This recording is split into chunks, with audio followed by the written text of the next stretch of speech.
Alright guys, so I am actually on my way to go pick up feeders from a distributor for the first time.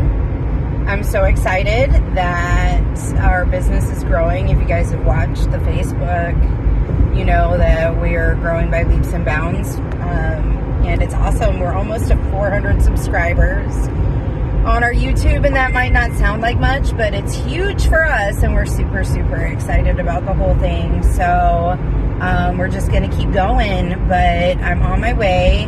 Now, the facility I'm going to, unfortunately, does not let us film in there. Yeah, I just wanted to document this moment that I'm going to pick up our first shipment for a show of like big stuff, not just the handmade and like accessories. We're actually doing like animals and feeder bugs and cool stuff. We're gonna keep doing the breeding thing. We're gonna keep making stuff, but this is just another way we're expanding, and we are so excited about the whole thing because you guys' support. Use any lane to take the US 35 East ramp, then continue on to US 35 amazing, East. and can't thank you enough for everything you guys are doing for us and supporting us. And we just hope to keep getting bigger and better and keep helping animals and spreading all the reptile love. So check back in with you guys after I get my my order. So the reptile room's a mess tonight, but we are babysitting my nephew Rocco, the baby male kangaroo. He is my Valentine now, and nothing can change that. So how many people can say they had a kangaroo for Valentine? I know I can. Look at how cute you are. I love you so much. The dogs are very unsure about why there is this animal in the house on two legs. So hopefully they'll calm down eventually. So yeah, we're just gonna let him do his thing in the reptile room and hang out with me for the evening. And just have a grand old time with my little baby kangaroo. All right guys, so it's monitor feeding day in the reptile room. We have monitor mush today, which is always yummy. Sometimes we do rodent, sometimes we do the mush. I like to do what I call monitor mush because it typically has more vitamins and minerals and whatnot in it, and I can control a little bit better. Basically, this is meat with a whole egg cracked in it, shell and all, and some vitamin supplements. And I even, for the tegus, mixed some very fine veggies in because they don't like their veggies, but they need their veggies. So they're like toddlers. So I'm getting ready to go ahead and feed Artie and Athena. Artie's just chilling here on the warm side of his tank. Pretty relaxed. He's usually pretty excited for Monitor Mush Day. So let's see how he does. This is really hard with one hand. Ooh, he's checking it out. He's not real sure. Maybe take a lick.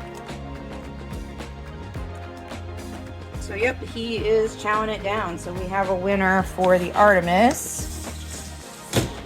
All right, let's see where Athena is in her tank. I'm guessing she's on the other side, which is harder for me to get food to. But you know, they don't like to make life easy. So let's go find the big baby girl. And I'm gonna put some food in front of her and we'll see what she thinks of that. She's like, checking it out. She's gonna try and eat the whole bowl. That's not how this works. That's not how any of this works. No.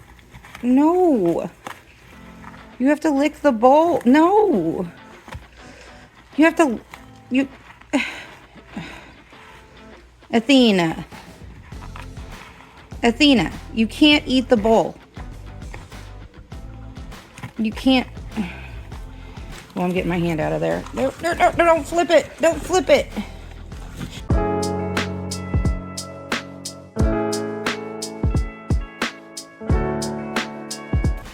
All right, well, that was interesting. Okay, so that did not go as well as Artemis, but she's definitely cranky. All right, next up on the list, we've got my sweet baby girl, Miss Bella. I call her Red. She is going into a full shed now. She's finished her antibiotics. And I think she's starting to kind of wake up from brumating. She's starting to wake up from it, from the brumation. We're almost to a point with her skin where you can put substrate in with her and get rid of the towel. Oh yeah, she's like, yum. And look, she is also trying to eat the bowl. Stop. What is with you guys today? I guess I'm gonna have to go back to ceramic bowls. These were nice because we didn't have to clean them as much, but apparently they think they can eat cardboard. You just need to lap it up. Lap it up. Already showing her the proper way to eat. Everybody's happy now.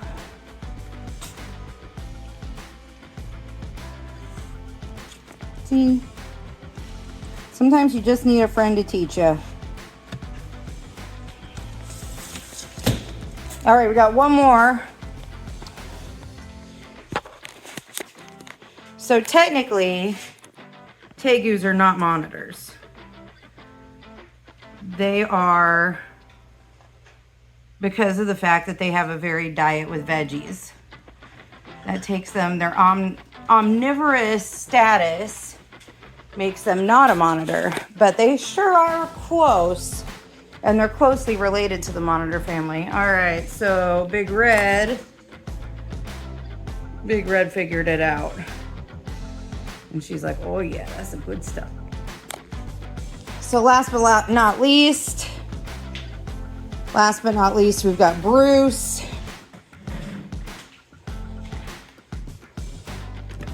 Bruce is also in full shed right now.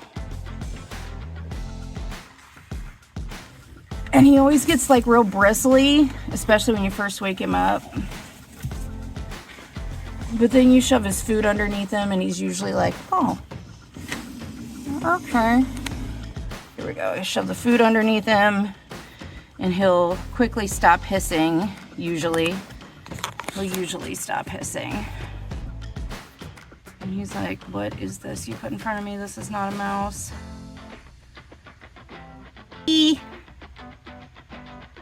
Man, he looks grumpy today.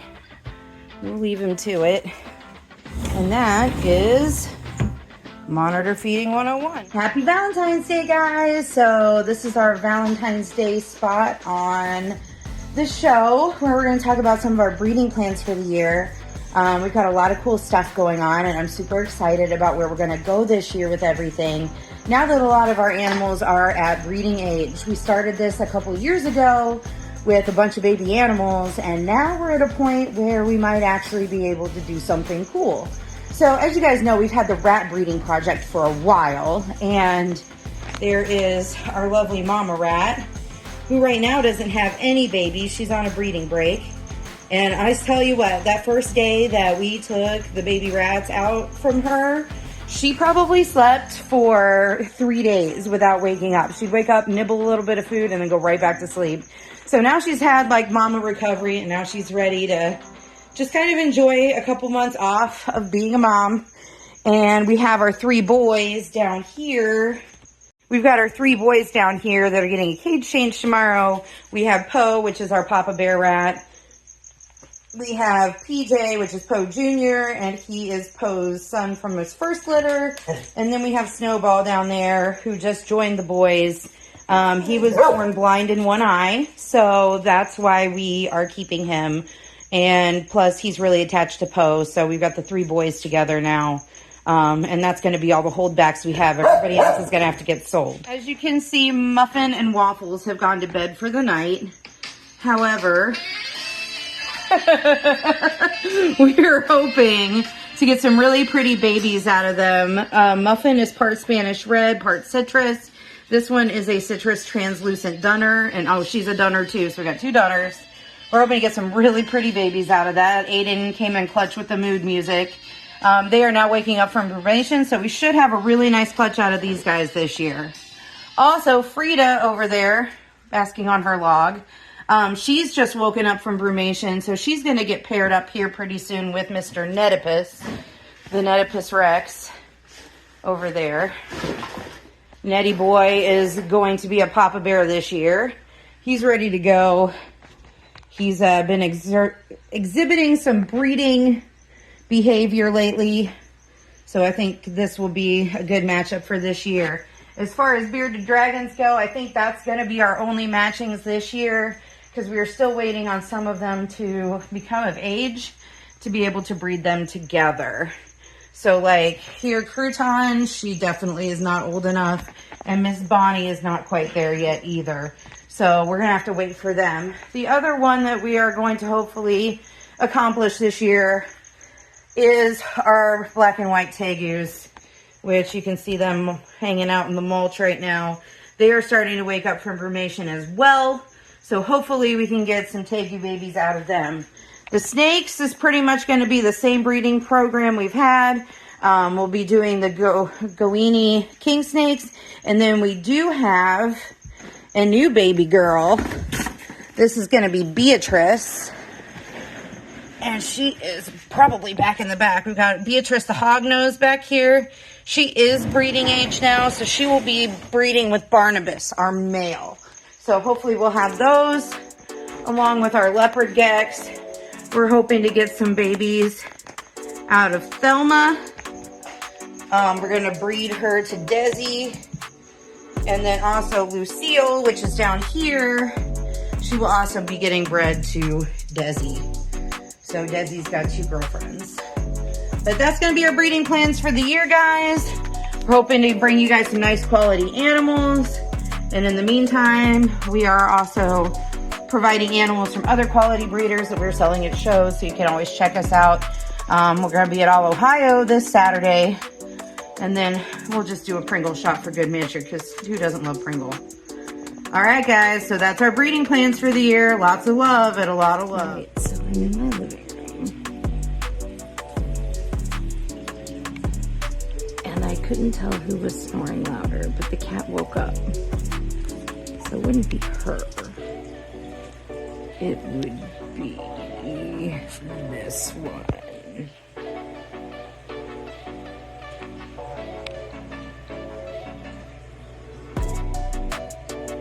It was great when they were snoring in tandem.